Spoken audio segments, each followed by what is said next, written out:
Hello everyone. So the next session, the events from can say till 63, how the Cold War thaw got developed, the events, you can say death of Stalin, 53, okay, how the Nikita Khrushchev, how he got emerged, okay, McCarthyism, extreme hatred towards communist ideology. Whoever thought of, criticizing McCarthy, USA. Okay, he tried to. He said that whatever reasons for the USA downfall and all, he blamed everything on communist and all. In fact, this became so dangerous that finally he was removed from his office because of the conflicts between he and President Eisenhower. Okay.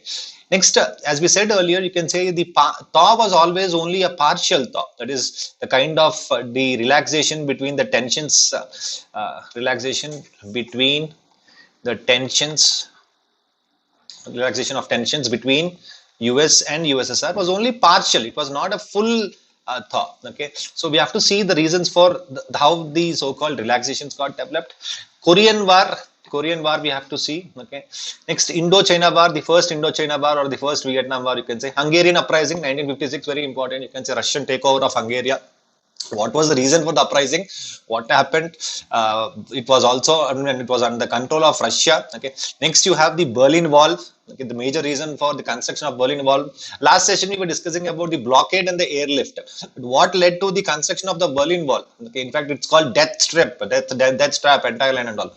And the major tensions in Eastern Europe. This was because the Western European countries were kept on they kept on developing in terms of economy, in terms of political stability and all.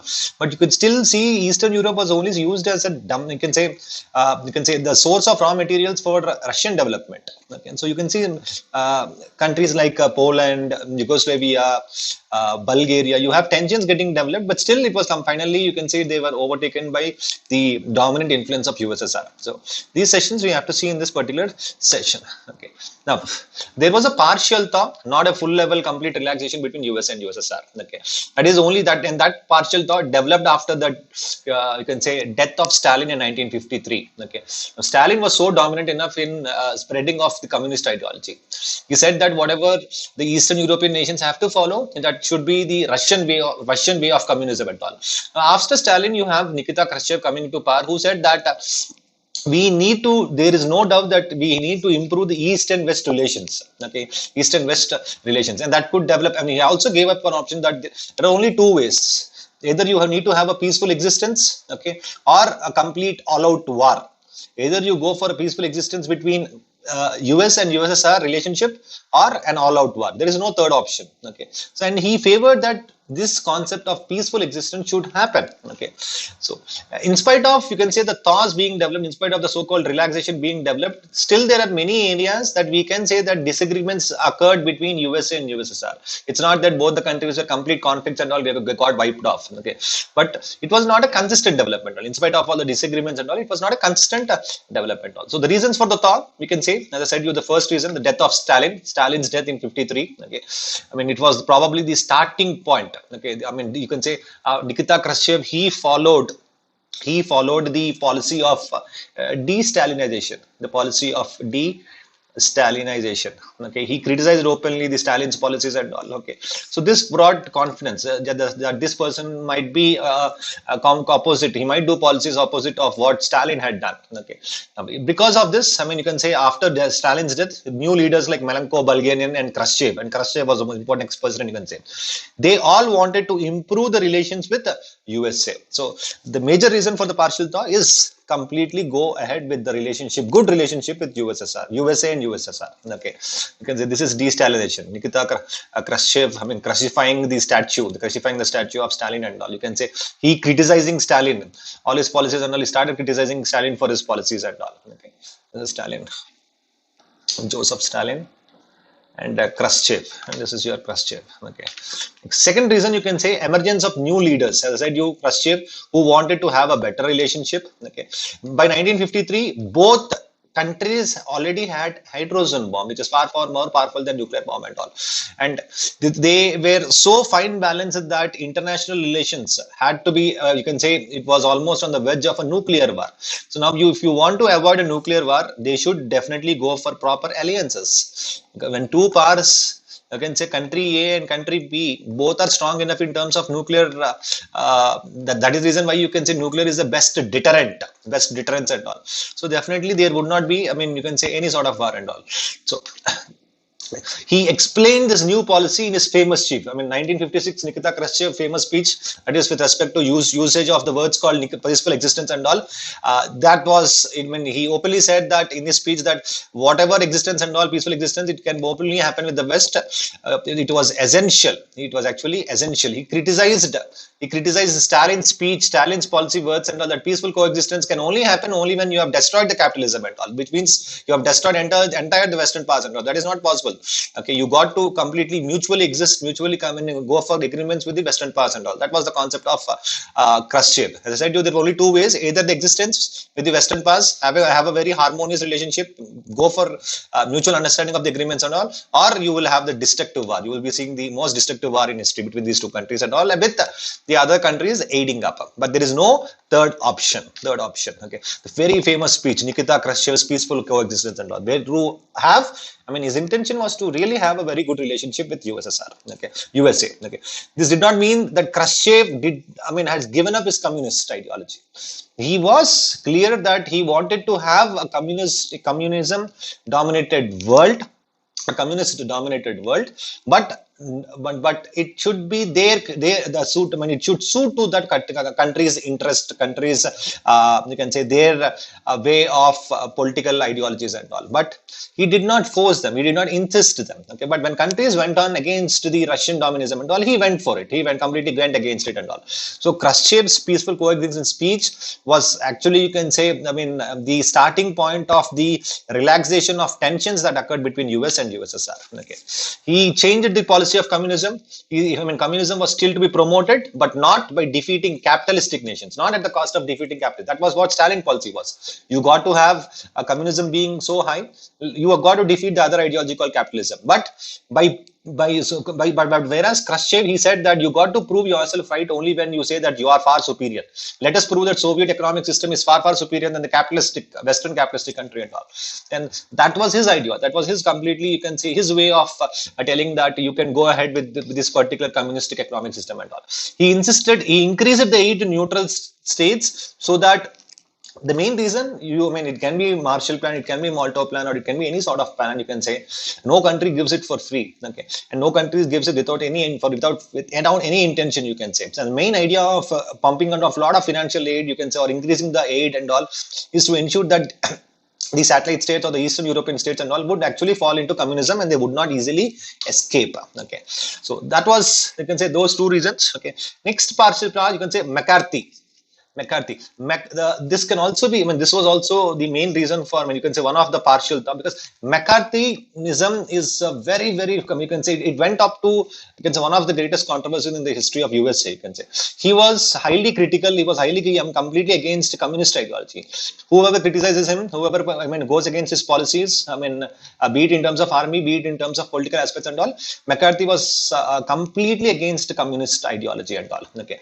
And the decline in the anti-communist propaganda, okay, it actually created a wonderful environment for improving the relationship between US and USSR. Okay, now McCarthyism, as I said, year 1950 to 54. Okay, when you have McCarthyism coming into role, it's after your atomic bomb getting tested, and then after your Korean War, 52, 53. Okay, you can see. He went on, he said that there were many Stalin spies, there were many communist people within the US government. They got penetrated into the US government, the Stalin spies and all. And that is the reason why high levels of suspicion got maintained. Okay, he was a US senator, okay, who became highly prominent because of promoting the spy angle and all. Okay, major reason of, you can say, McCarthy was anti-communist propaganda, severe anti-communist propaganda. That is after World War II. Okay, after the World War II. Okay, but every failure, every inefficiency of what US administration faced was completely attributed by McCarthy to the Soviet spies. Everything was done by communists and all. It was only because of communism that it got failed. What about commerce and all? It was because communism and all. Okay, so he condemned every critic as a communist. Whoever criticized him, he openly went on to say that he's a communist and all. Today also you can see this particular general taboo with respect to of when someone criticizes the government and all, they openly goes on and say that are you a communist?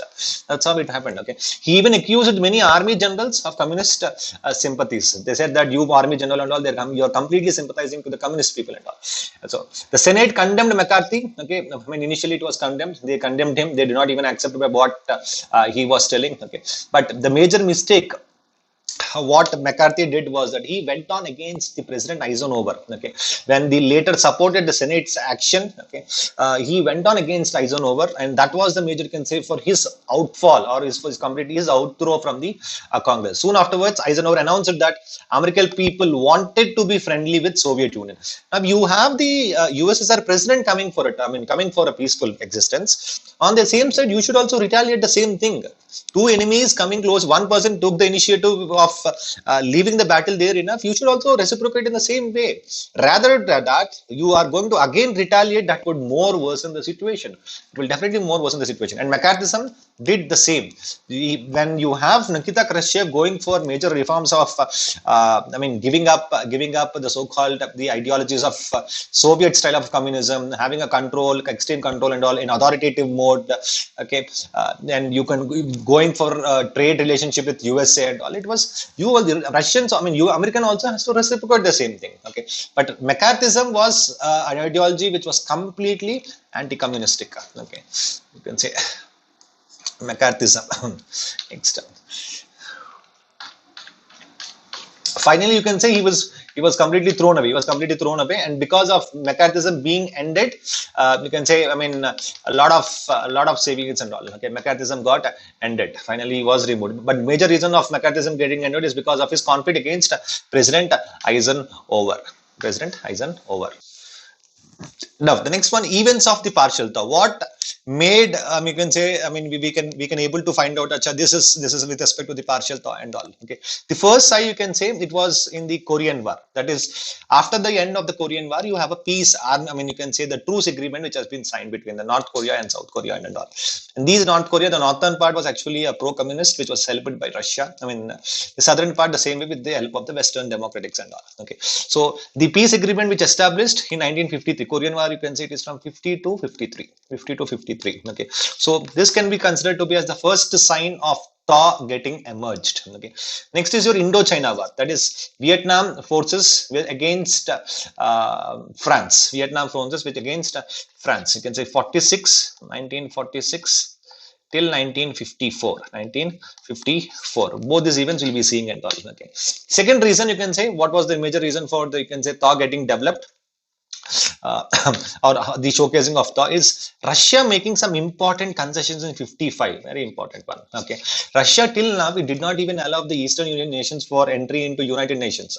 Veto was complete every time it started using its veto power. Okay, the P5 countries veto power. So they lifted. They did not use the veto and because of that you have 16 new member states, especially of the Eastern Union. They got admission into United Nations. That was one important concession what Russia made. Russia gave up its military bases in Finland. What and all have been kept in Finland to attack.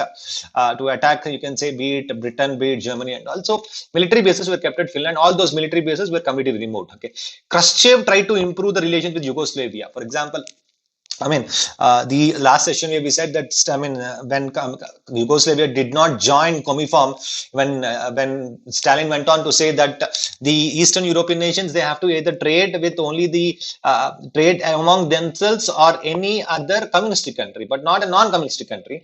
Yugoslavia immediately came out. In fact, they stopped taking, I mean, they stopped Czechoslovakia from taking the help of the aid of Marshall Plan, Yugoslavia the help of Marshall Plan and all. So that was the major reason, and immediately they have terminated Yugoslavia from Comiform. Later it was added. Later it was included. It was only because of Khrushchev policies. Khrushchev openly said that you did not follow the same style of communism which is being followed in Russia. Okay, so he tried to make very good relationship with Tito. Okay, by paying, I mean, by Yugoslavia and all. Okay, next 56 Comiform was disbanded. Okay, then more this after the Comiform was disbanded, you can say it's a political unit. You can say and mind of economical construction and all. After the Comiform was developed, you can say more Eastern European nations, they started becoming independent. They started dictating their own trade and you can say economic policies and all. Okay, and this was actually in line with the Khrushchev's peaceful existence speech in 1956. Okay, where each and every country, each and communist country will have its own way, its own brand of socialism. So that can be second incident of where you can clearly visible of partial thaw. Third one, Austrian Treaty of 55.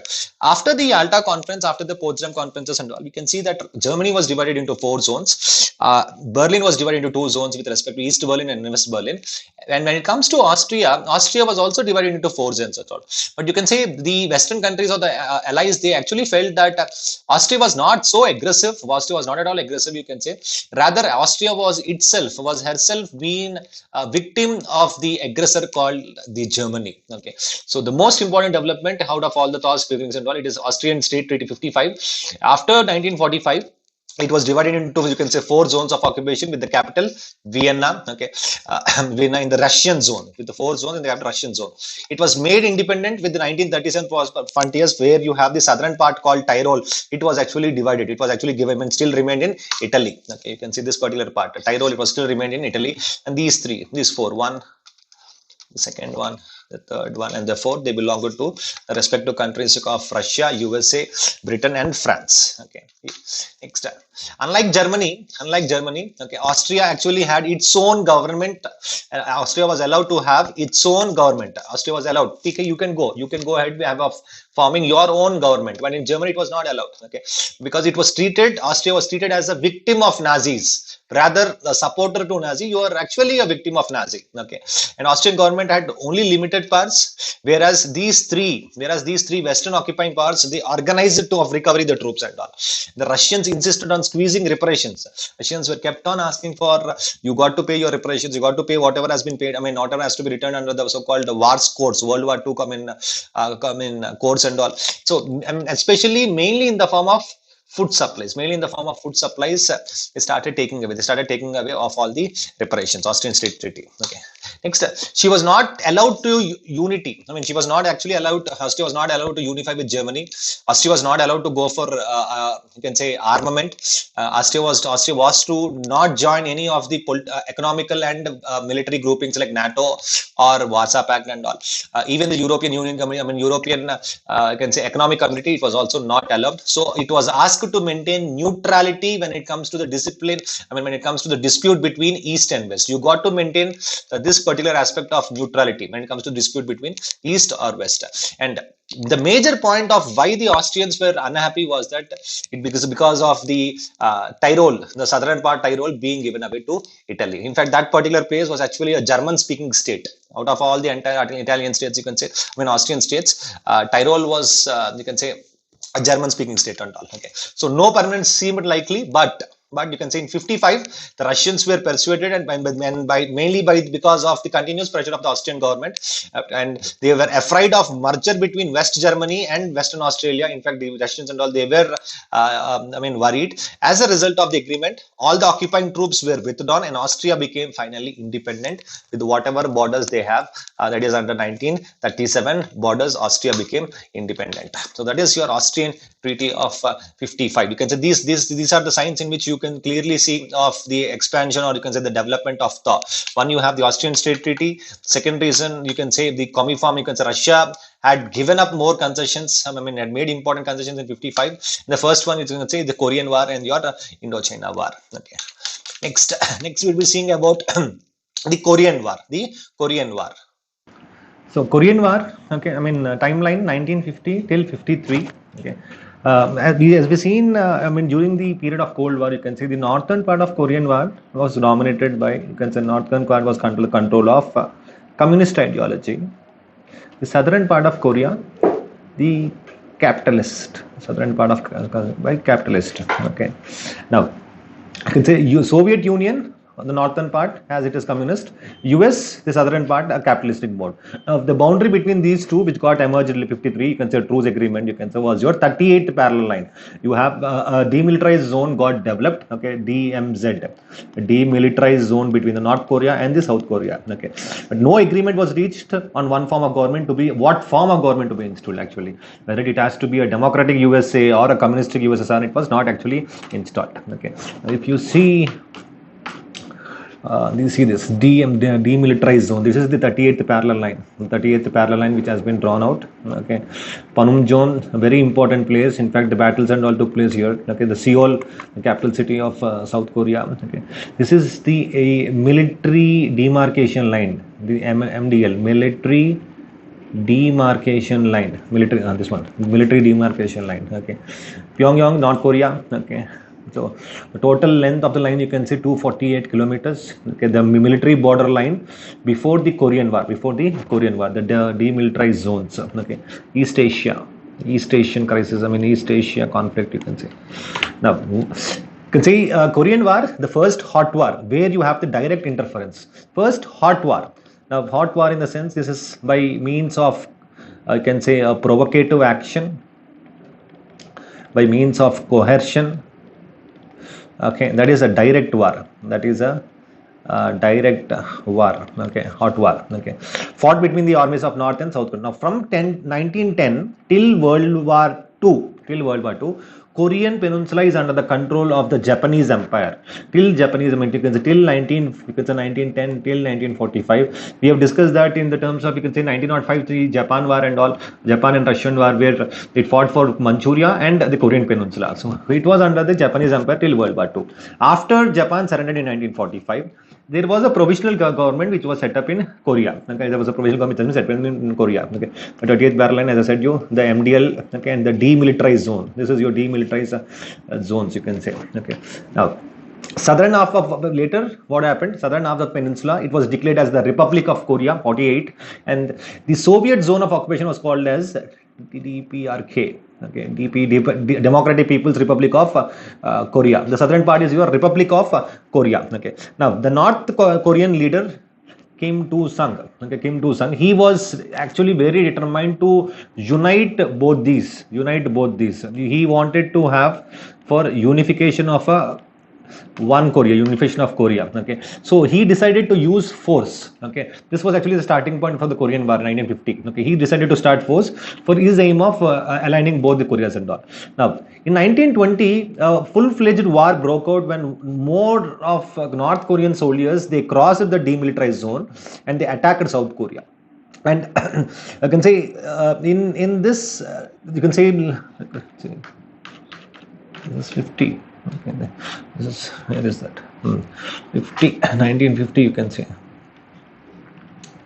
50, you have the famous battle called Battle of Incheon. Battle of Incheon, 1950. Okay. Now, the North Korean forces, they advanced rapidly. Okay, and in within, you can say, 3 days. Within 3 days, the South Korean capital Seoul has been completely occupied. Okay. Now you have a UN resolution. You have a UN resolution. Okay, which was so in 25th June. You can say 1950. You have the entry. Okay, within 3 days, it has been occupied. This your southern part. You have then UN resolution being passed out. Okay, so that any sort of military assistance would be offered. It can be given to South Korea and all. President Truman immediately authorized that the use of US force to liberate South Korea. He installed immediately, and the war was now fought between UN versus the Northern forces. In fact, it was not entirely UN, it was more dominated by the USA forces, predominantly dominated by the American forces. So now you have war, which is a famous battle called Battle of Incheon between the North Korean forces and the forces which has been supported by the UN. Okay, so the king's desire to unify both North and South. You have many Korean soldiers passing out the demilitarized zone, June 25th, 1950, and that led to UN resolution being passing. Then you have the beginning of Battle of Incheon, the turning point of the Korean War. Okay. Now the battle resulted in the victory in favor of United Nations, that is US. Okay. Seoul was recaptured. South Korea was again divided, you can say, and you can see after the Battle of Incheon. Later, what happened after the Battle of Incheon? So you have USSR communist, China also communist. China was already recognized USSR 1917, China communist 1949. Now they intervened. They intervened to assist the you can say the initial you can say northern Korean part and all. So then these Chinese people, they were able to give a series of defeats to UN forces. They were able to defeat them. Okay. Now the later again South Korean forces, they were commanded by a very famous MacArthur, Douglas MacArthur of US Army. He called for a very aggressive approach, and he started moving towards North Korea and even into China. Okay, but this was actually want. Truman did not want to again influence China again here. He was very cautious. He wanted to have not so much of an assertive approach and all. He wanted to be very cautious. Harry Truman. So Truman wanted a very cautious approach. Okay, and in 51 he was removed. MacArthur will be removed, and later you would have a settlement happening. You have a settlement happening, and that actually resulted in the 38th parallel line. So when you have MacArthur, I mean, streaming away into the northern part and all, a solution was reached. Solution was reached when China got interfered and all. Solution was reached. A stalemate was occurred, and that is actually called as the Korean Armistice Agreement. A Korean Armistice Agreement, which was signed in 1953. 1953. That's how you had a ceasefire. But instead of ceasefire, still you can see you have a lot of, I mean, the Korean and the North Korea, I mean, North Korea and South Korea, you still have the differences happening and all. Korean War was still, as you can see, 53 they got, the Berlin was divided, but even till today, 2020, okay, you have the threat of North Korea, okay, there's a South Korea, you have South Korea again being supported by USA, okay, and this, you can say nuclear, North Korea being a nuclear country, that is one major threat. Okay, I mean, we seriously do not know which country has provided, but okay, but fine. North Korea has been a serious danger, especially for the US government, because it and US government, that is again majorly because of how US feels it as an hegemon. Next of the varied, I mean, of the vested interests in South Korea. Okay, finally an agreement has been signed. So with that is a ceasefire agreement, exchange of prisoners of war, that is POWs, okay, and the final establishment of demilitarized zone. That is after your Battle of Incheon in 53. In 53, so the truce has been signed. So what has started in 50 immediately led to your 53. Okay, that is after the Chinese intervention with respect to the northern forces and all. So next you can see the first Indochina War. You can see the truce parts and all, which you have seen here after, I mean, initial events of partial thaw. You can see the Korean War we have seen, and then the Indochina War, that is 46 to 53. Where did the first events, or you can say the thaw, established? So this was actually a relaxation. Korean War was actually a relaxation between the tense relationship between communist ideology and capitalist ideology, because zones were different. North Korea, you can be a communist. South Korea, you can support the capitalism and all. Next is your Indochina. This is the first Indochina War, the first one, you can say first Indochina War, first one. Second one was actually a serious blow. Second one was a serious blow for the US. That is called the Vietnam War. That is called as your Vietnam War. Okay. Now this was a major conflict in the Asian region where it is called Indochina. Indochina includes Vietnam, Laos and Cambodia. Vietnam, Laos and Cambodia. Now the war was fought between France, which was for a long time colony of these particular Indochina countries and all, and the Vietnamese. Okay, they are the rebel forces, Vietnamese rebel forces combined together. You also even have Cambodian and Laos forces also separating. So France was defeated. Actually, it was this Korean, I mean, Vietnam War. Okay.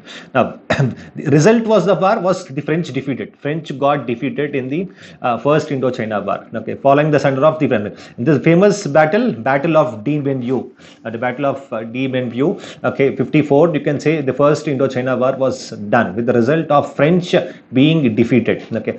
Now the French began its conquest of Indochina in 1859 itself. Seeing going back to the history, 1859 you have French already occupying it. Okay. And by 1885 it controlled almost the entire Vietnam, Cambodia and Laos. These colonies were under the French rule. Okay. Later in 1940, when Japan became so dominant, Japan imperialism started and all, Japan invaded Indochina and defeated the French. Okay. Now when Japan defeated the French, people of Vietnam, they started now desiring that let us have independence, let us be independent rule, sovereign rule and all. Now a Vietnam resistance movement, they fought against Japanese occupation. Okay, and after Japan's defeat in 1945, defeat in 1945, they thought to be independent. They neither want Japan's control, they neither want Vietnamese control and all. So they hoped to gain independence from returning back of the French, but that did not happen. In fact, now you have Britain interfering. Okay, you can say following the Japanese surrender in 1945, Britain's troops, you can say Britain troops, they occupied southern Vietnam. Chinese troops, they were disarmed. They were actually disarmed the Japanese people. They occupied the northern Vietnam. So you can say the north part, North Vietnam, China. The Britain, the southern part, it's your Britain. Southern part of Vietnam, it's your Britain. Okay. Now, after the war is over, French forces again they retook the particular colonies. Okay, of Indochina. This was disliked. You were already liberated. You were already lost by the Japanese forces. Japan also got surrendered. So now this was the time actually where the rebel forces as well as the local people, they started now aspiring for independence. This was disliked when after the World War II is done, when Japan got surrendered, immediately you have French again coming to the situation of occupying and all. This was disliked, and now you have a rebel group, a resistance group in the form of Viet Minh resistance forces, and they conflicted for the entire against French. Okay, the famous battle of Dien Bien Phu. Okay, and here in this battle you have the Communist Party, the Viet Minh Communist Party defeating the French army, the Viet Minh. Okay, surrender of almost 1,200 French troops, biggest defeat of the French people. And this defeat led the French to negotiate, which resulted in the peace treaty, and that led to the independence of Cambodia and Laos. So Indochina, you can say it was divided into Vietnam, Cambodia and Laos. Okay, this is, you can say later you have the splitting up of Vietnam into two states, that is South Vietnam and North Vietnam. Later it again got integrated, both got integrated into you can say two states. So all these, you can say, for example, Berlin, during the Cold War, you have Germany getting divided. You have Berlin getting divided into East and West. North Korea getting into South Korea. Then you have Vietnam, North Vietnam, South Vietnam. So all territories which were there together, they got divided. Okay, South Vietnam here was actually supported by US, and while the Viet Minh, the Communist Party, Viet Minh is the Communist Party, which was closely linked to USSR and China. Okay, a few years later, you can say after the conclusion of Indochina, Second Indochina War began. This we would be seeing a separate, you can say later, Indochina War movements and all. Now, as the communist rebels in South Vietnam, they call themselves as Viet Cong. There you have Viet Minh, this is your Viet Cong. Okay, now this led to a direct American intervention, which is your famous war called as your Vietnam War. In fact, America was not successful. It was a failure. Vietnam was actually a failure for America, you can say. Though there was no particular result, but that led to the integration of both North and South Vietnam later. Okay, so that is your events of initial Tao events, one in the form of Korean War and then your Indo-China War. Now, why partial thaw? Why are we saying about the partial thaw and all? So, okay, you can say it was not a complete level thaw. It was said to be a partial thaw because there were some uprisings and all, which we can say that the conflict was the peaceful existence of what Khrushchev said. It was not true. You can say Russia got involved in Czechoslovakia. Russia was able. That was one disaster. Russia was involved in Hungarian uprising and all. So you cannot say, because whenever countries tried to separate from the ideology of communism, even though when Khrushchev openly said that you can follow your own style of communism, but still if there was a threat for the communistic way and all, they directly interfered and all. So that is the reason we can say the partial thaw. And if you see the events, the first one is your Hungarian uprising. Okay, a lot of events happened, you can say, immediate in Budapest, when you can say uprising happened in Budapest against the communist government. So you can say the local government against the communist government. This was ruthlessly crushed by the Russian people, Russian tanks and all. Okay, so you can see this is actually the military alliances, the military joint alliances of the Western group and the Eastern group. Okay, all these are, you can say, France, Luxembourg, Belgium, West Germany. This is important. East Germany, the Russian bloc. Okay, all this is the Russian bloc, military blocs. You can say this is Warsaw Pact. This is your NATO, the NATO forces. Okay, next. Now, Warsaw Pact. No, just a second. Yeah. The Hungarian uprising, 1956. You see the tanks. I mean, Russian tanks infiltrated into the entire country later. Okay. So since 1945, if you see, Hungary was controlled by Soviet Union. It was controlled by completely, you can say, Soviet Union. A lot of Russian troops were deployed there. It was actually a rule of force or coercion. The leader, the leader Rakosi, he was actually, he has to follow what Russia did. I mean, what Stalin suggested. Okay. The people of Hungary, they actually they were asking for freedom, they were asking for liberty, a lot of rights and all. And after Stalin's death in 1953, they aspired that they would get independence. Okay, but that did not happen. In fact, after Stalin's death in 1953, many Eastern European nations actually they wanted to get independence. They wanted to have a new ray of hope. But the major reason, if you see, it was repressive. The Russian control was repressive, brutal. A lot of the living standards got completely worse enough. It was not even, you can say, basic minimum living standards was not there. They were suffering. The 1956 speech of Khrushchev, which actually encouraged Hungarians to resist their government. It is peaceful coexistence speech. Let us, you have, I mean, it actually brought, Khrushchev was indirectly responsible for, you can say, the East European nations to break away. We can definitely say that. Okay. And his policy of de-Stalinization, because Stalin was more ruthless.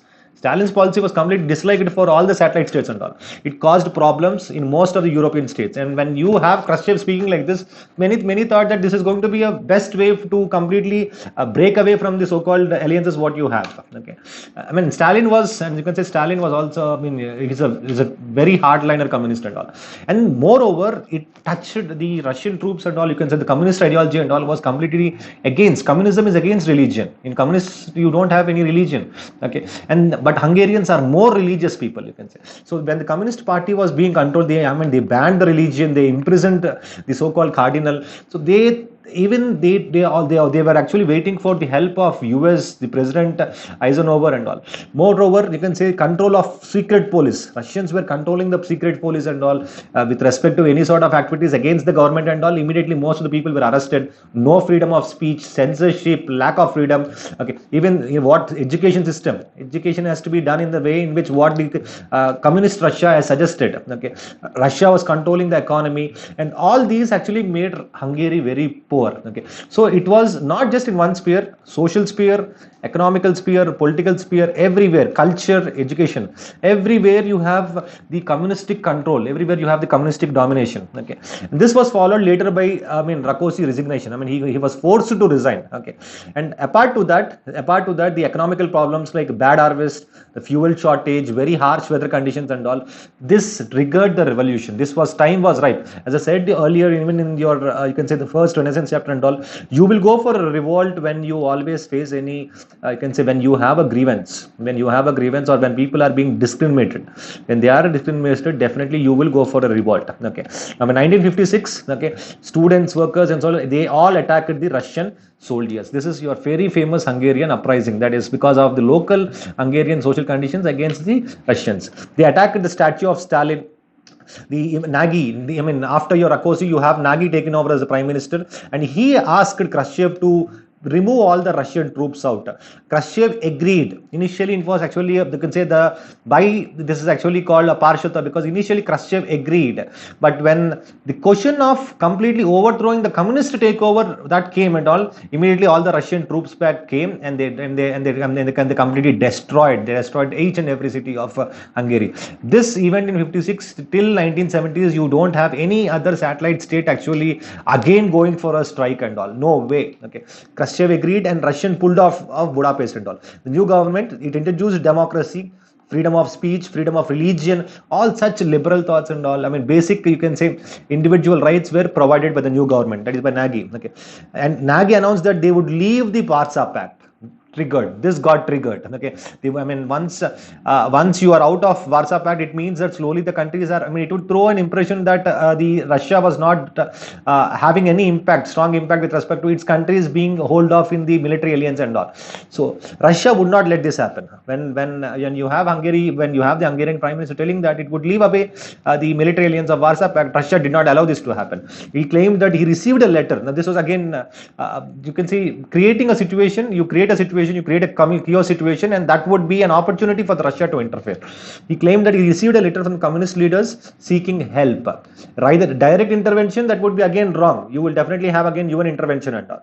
So help was asked, so he interfered immediately, and all the Russian tanks again they came into, they flooded the Budapest and they destroyed the Hungarian army. Okay, that's how the famous Hungarian uprising happened. Okay, the civilians, including children, they all fought with the Russians, and many people were killed. Okay, and Khrushchev, you can say, he supported his supporter later after Nagy was executed. After, Russia put the Russian supporter Janos Kadar as new prime minister when Nagy was executed. That's how Hungary was brought under control. So one of the famous uprising, or you can say that it was only a partial thought. But when you have something against the communistic ideology, or when you have something going against USSR and all, they did not resist. Russia was very strong enough in resisting any sort of changes and all. Okay, so the repression in Hungary, thousands of Hungarians were arrested, many were executed, and many people they started fleeing away to Austria. No other country from 1956 till 1968, no country again they tried to come out of the Russian troops. Okay, later 1968 you have Czechoslovakia, same reasons, no freedom, you can say the entire control of economy, it was only treated as a, you can say, source of raw materials, all these kind of stuff. So the Western leaders now, after what has been seen in Hungary, they became more determined that they want to contain communism. They have to contain, hook or crook, they have to contain communism. That was how the thinking got developed among the Western leaders. Okay, next incident you can see, it is the very famous Berlin Wall, the Berlin Wall incident. Berlin blockade, we have seen. Berlin airlift, we have already seen. So one of the most ugly symbol of the Cold War was Berlin Wall, because this separated the East, you can say the East Berlin and the West Berlin, we can say West Berlin. Most of the East Germans actually they started escaping from they started escaping from the East Berlin and then moving towards West and all, because West Germany was more prosperous. We discussed earlier, why was West Germany more prosperous than East Germany and all? Marshall aid was given here. Okay, all the you can say all the three zones of France, Britain, and US were combined. Common currency was into, trade was pulled on. This was only used as Russia for source of raw materials. So Germany got split up after the Yalta conference. We can say two zones, four divisional zones under the control. All the three zones again they got unified. So now you have two zones, one of Russia, one of USA, Britain and France together. So the independent nations, you have the West Germany being called as the Federal Republic of Germany, FRG, the Federal Republic of Germany. Okay, they were aligned to the Western countries, and then the German Democratic Republic, GDR, German Democratic Republic, also called your East Germany, close to Soviet Union. Okay. Next, in 52, the East German government closed the border with Germany. They actually closed the border with Germany, but the border about the East and West Berlin remained open. You see, the border between the East and the West was open. So a lot of the communists were actually embarrassed. The East people were embarrassed when you have many refugees started escaping from East Germany to West Germany because of the good conditions in West Germany.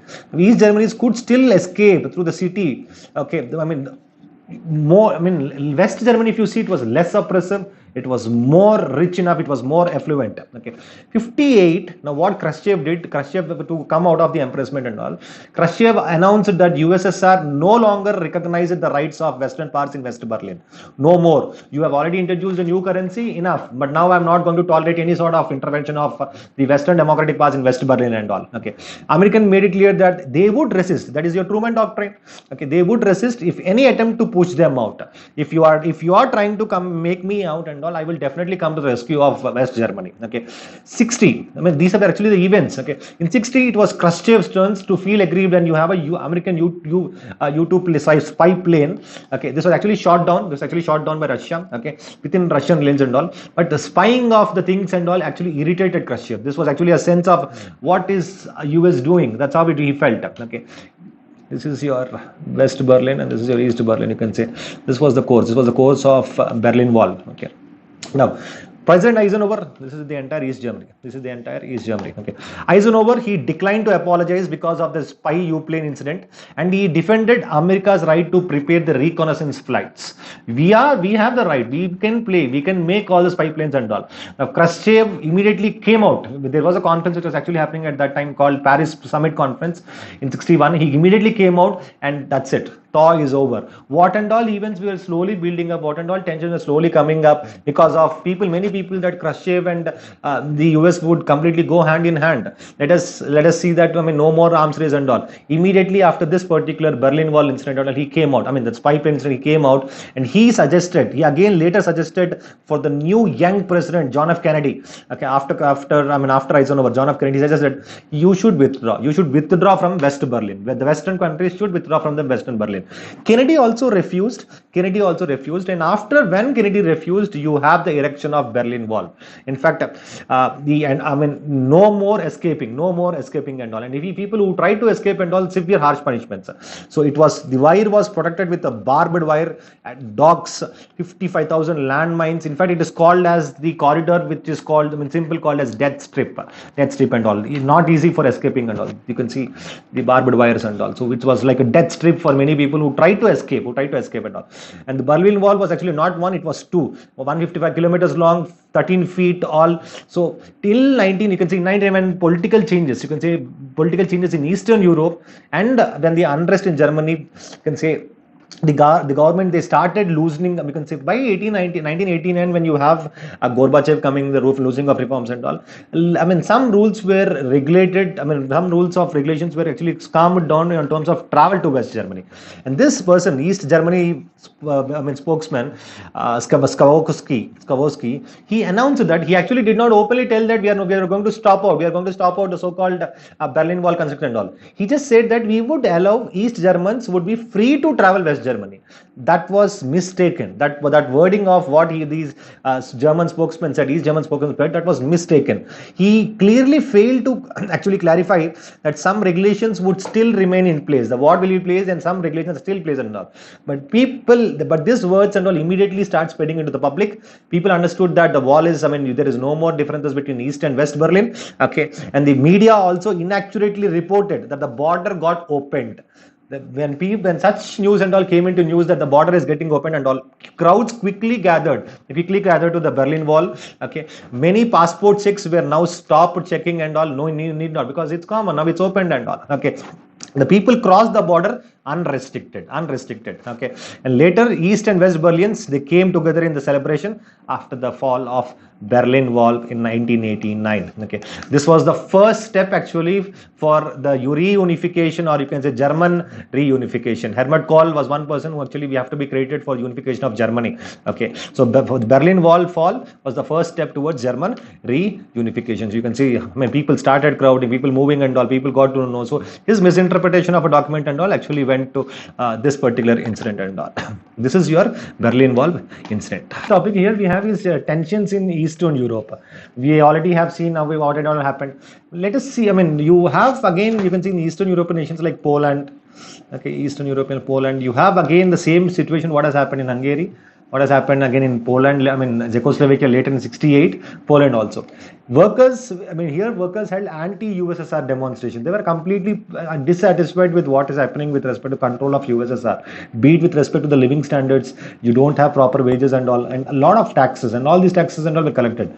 Russian tanks were everywhere. They completely surrounded Warsaw. Okay, and after later, they came to a compromise. Seeing the Poland's compromise, many other Eastern European nations also thought that now, since Poland has been left out, the same compromise situations also, even we would be able to get it. That's how many Eastern European nations also thought. Okay, so Poland was actually allowed to choose its own way of communism immediately after Khrushchev came, but that was not the same when other European countries, they tried to bring in, or they tried to completely leave out the alliances and all. Russia did not increase. So Yugoslavia. Now Yugoslavia, earlier when Stalin was there, it was actually when Comiform was established, the rule in the Comiform was that countries should follow. Countries should actually, you can say, they should trade only with the Eastern European nations. And when Yugoslavia said that it was not ready, it was ready to take even the aid also of Marshall aid and all.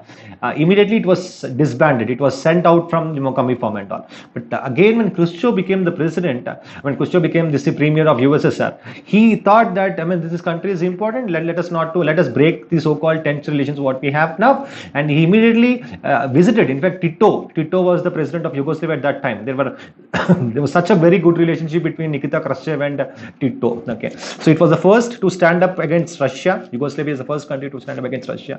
Okay, Tito was actually very popular. Okay, and he was determined to follow. I can say he was determined to follow his own brand of communism. He wanted to put his own style of ideology, but not what Stalin dictated. Okay, in fact, that is called Stalinism. Stalinism. Okay, and he was actually opposing the Stalin's interference in the internal affairs of Yugoslavia. He did not like it. He not actually not read at all. So he wanted freedom of trade, and he also wanted to get the aid from Marshall Aid. He wanted to have access, you can say, with the West along with USSR. Along with USSR. That's what you can say. If you see, I mean, the contrary in NAM, NAM is also one important incident in your Cold War. NAM was also one important incident in a Cold War, you can say. In fact, NAM emerged as a counter to Cold War. Cold War events from 45 till 91, you either join this side or that side. That's how even you have emergence of the military alliances like SEATO, CENTO. They also got established. Okay, Pakistan joined both the groups. Pakistan, Southeast Asian Treaty Organization and Central Asian. So they joined both the military alliances of what you have the head being USA, SEATO and CENTO, and so India did not join both. That was one irritant. That was one irritant for USA actually. What is India trying to do? You are neither joining this, I mean, communist ideology nor the capitalist ideology. And NAM was treated as something negative by USA. Okay, but NAM, many people criticized NAM that it is a very passive movement. It is actually a very not a passive concept. But NAM was so active enough. NAM was very clear in terms of its ideology that it's not just complete neutralization. NAM means complete non-interference or complete non-neutrality. Whenever or wherever you can see we would get a chance of benefiting for the third world countries like India and all, we would take that opportunity. That's what NAM meant. Okay, it's not completely alienating from the idea from the so-called two countries. We would benefit. That's if it was complete alienation, we would not have get what have been benefited from USSR. Okay, but criticism against NAM was that you said that you don't align yourself to any country, but when you are being so close enough to Russia was our friend till you can say it. I mean, past 3-4 years you have the condition, the bilateral relationship between countries getting changed only because of Russia's economy being so low. Apart from that, we becoming more friendly to USA, and because India's foreign policy, you see, it's not clear. So we don't have a very common foreign policy and all. But in fact, it is true. You need to play such diplomacy and all, where when you have the Russian economy being so and all, you got to take the big friend US and all. No one is going to lose out the big friend called US. Okay, no one. Okay, so NAM was a different concept. NAM was you not join either two globes and all. Tito said that Tito's concept, you can say, he wanted to have trade with both the countries. Okay, this was disliked by USSR, and immediately Stalin expelled Yugoslavia from Comiform in 48. Later, Comiform itself got disbanded in 56. Okay, and it stopped economic aid under Molotov. That is from this particular plan, where it went to later economical formation and all. He did not invade Yugoslavia, but good thing is that he did not invade Yugoslavia because Tito was very popular. I mean, Joseph Tito was actually very, very popular, and in fact, he is also one important member. Okay, out of NAM, you have 5 important members, and one important member of the founding organization of NAM was Tito of Yugoslavia. Okay, then Tito stayed in power and traded freely with West and accepted aid from IMF. This was free. Okay, later again, because this was a very balanced move by Khrushchev, because he understood that he cannot go and attack Yugoslavia because he was popular. He wanted to maintain good relations. He don't want to lose out. He don't want to lose out the Eastern European nation of Yugoslavia. And as you leave, Russia, I mean, US is completely supporting, and Russia, US money is more. Okay, and you will have more strengthening of relationship with Yugoslavia and USA. So Khrushchev immediately made good relations with Tito after 1953. That's how the tensions in Yugoslavia got cooled down. That is so. Out of all the irritants which we have, Poland is one country and Yugoslavia. But Poland was given a compromise. Poland was allowed to have its own communist country. Yugoslavia also the same. Okay, I mean, the friendship is done, and after 53 you have it joining back. But that same did not happen in actually Czechoslovakia. 68. After Hungarian uprising, you can say Russia did not intervene directly until 1968. No other country it intervened actually directly and all. Now it allowed the satellite states to follow their own way. their own way to socialism and all, Russia actually allowed. Okay, but the government in Czechoslovakia was actually pro Moscow. It was pro Moscow, but the opposition was not. So the initial government was actually supporting the Russian government, but the opposition was actually not supporting. Okay, this was Russian troops who actually marched away into, you can say, Czechoslovakia and all. Okay, now reasons why did the opposition was not, I mean, why did the uprising happen? Czechs opposed the Russian control of their economy. Same thing happened in the other European nations. See, for example, be it Poland, be it Hungary. Okay, they dictated to Czechoslovakia that where should the import iron ore, where should be done, what should be done, and all. They were dictating terms. Russia was dictating terms and all. Czechs resented curbs on their liberty, no freedom, speech of expression. I mean, all these and all. Okay, censorship of media, no liberty. Okay, so same reasons. Okay, 63, the communist leader was forced to resign in the favor of a liberal called Dubak. Okay, he was more liberal. He's in his thoughts as well as in his implementation and all. He gave a new program called Socialism with a New Human Face. Even if you see, when Nagy came, he brought in a lot of human reforms and all of Hungary. This socialism with a human face and all was again completely against what Russia thought. Okay, Dubak, he assured that he would remain in Warsaw Pact. But if you remember, in Hungary, he immediately said that he would not remain in Warsaw Pact and all. Okay, and that was the reason why they attacked.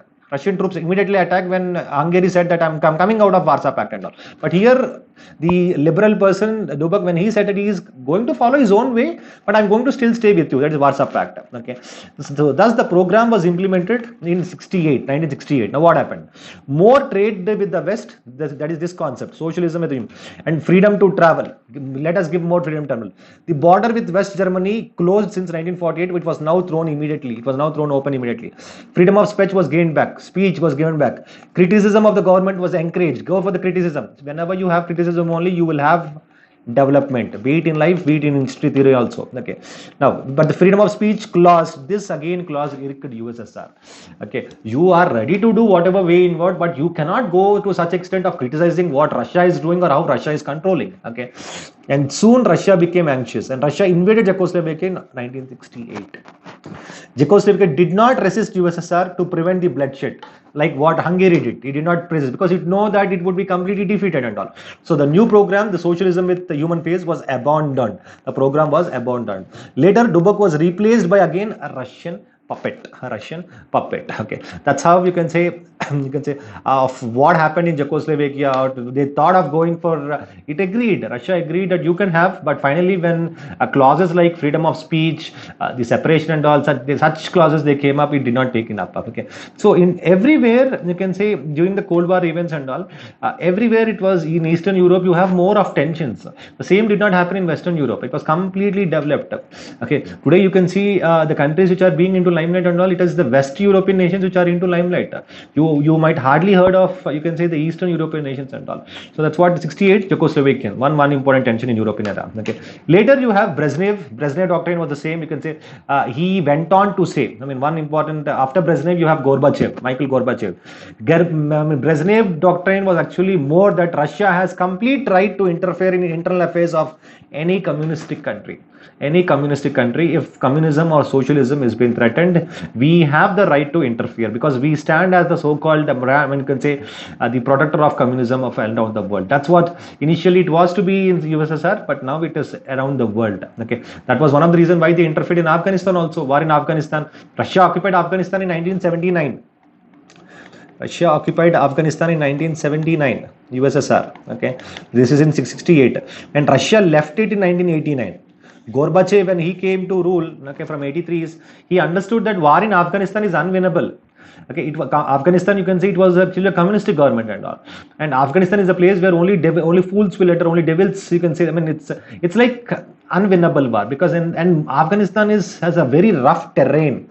It has a very, very rough terrain and it was difficult. It is actually very difficult there. Okay, and after 1989, when Russia understood that, but why Russia occupied Afghanistan is because of the fear that US would occupy it. Since US would occupy it, let me be.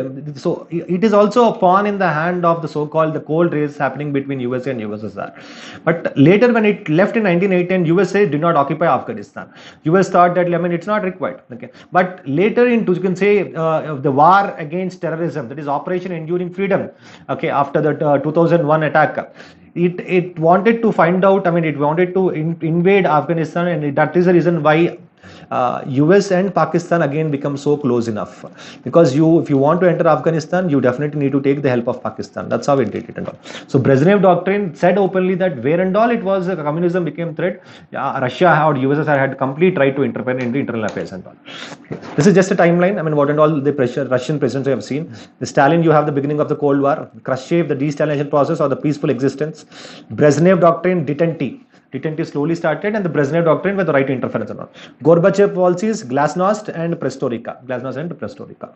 That's it. I mean, we are left with few more events like Cuban Missile Crisis, the arms race, or how the detente got developed, and the final one is the end of Cold War and